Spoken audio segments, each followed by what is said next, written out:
Good morning. This is Father Stephen Kelly from St. John's Church in Detroit. We're continuing our series of daily morning meditations where we generally look at one or another of the lessons that are assigned for morning or evening prayer, what is known as the daily office lectionary. Today, for Wednesday, let's take a look at the lesson that's assigned for St. Matthew's Gospel, chapter 5, beginning at verse 27.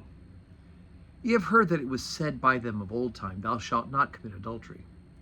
But I say unto you that whosoever looketh on a woman to lust after her hath committed adultery with her already in her heart. And if thy right eye offend thee, pluck it out and cast it from thee. For it is profitable for thee that one of thy members should perish, and not that thy whole body should be cast into hell. It hath been said, Whosoever shall put away his wife, let him give her a writing of divorcement. But I say unto you, that whosoever shall put away his wife, saving for the cause of fornication, causeth her to commit adultery. And whosoever shall marry her that is divorced committeth adultery. Again, ye have heard that it hath been said by them of old time, Thou shalt not forswear thyself, but shalt perform unto the Lord thine oaths. But I say unto you, swear not at all, neither by heaven, for it is God's throne, nor by earth, for it is his footstool, neither by Jerusalem, for it is the city of the great King. Neither shalt thou swear by thy head, because thou canst not make one hair white or black. Let your communication be yea, yea, nay, nay. For whatsoever is more than these cometh of evil. Okay, so we often hear people say that Jesus came and the God of the New Testament is about love and peace, and the God of the Old Testament about wrath. Of course, that's a bad theology, because we have one God, right? The God of the Old Testament and the God of the New Testament is one. We have one God, three persons, but one God. And oftentimes people think that because of Jesus' love and compassion and mercy, that means we have license to soften up a bit on the rules. But of course, Jesus, in actuality, is trying to get people to sort out the bad and bad reinterpretation of things, which we love to do. We love to justify sin, don't we?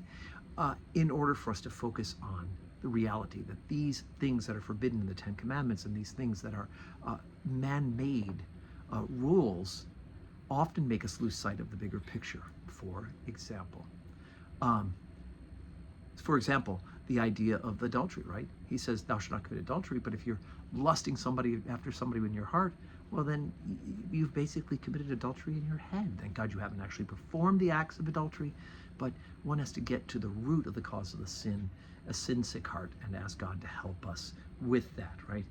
And of course, it is hyperbole when he says about pluck out your eye if it causes you to sin, right? Because it doesn't actually mean we should be going around with one eye or with one hand, but rather that we should be quick to recognize that when a part of us is leading us towards sin, it must be stopped at the instant that the sin enters into the mind and into the heart, rather than letting it go full-blown into the committing of that physical sin. So it's certainly important that we know God is about love, he's about forgiveness, but we need to be disciplined in the spiritual life and asking God, the Holy Spirit, to help us with the grace to avoid the stepping stones, right? We used to call venial sins compared to mortal sins, right? The venial sins, the small sins, we don't really use that classification in the Anglican Church, but the small sins lead to the big sins, especially if we don't catch the small sins right away, stop them there, and ask God for help and forgiveness and to help us amend our lives so that we don't commit those big sins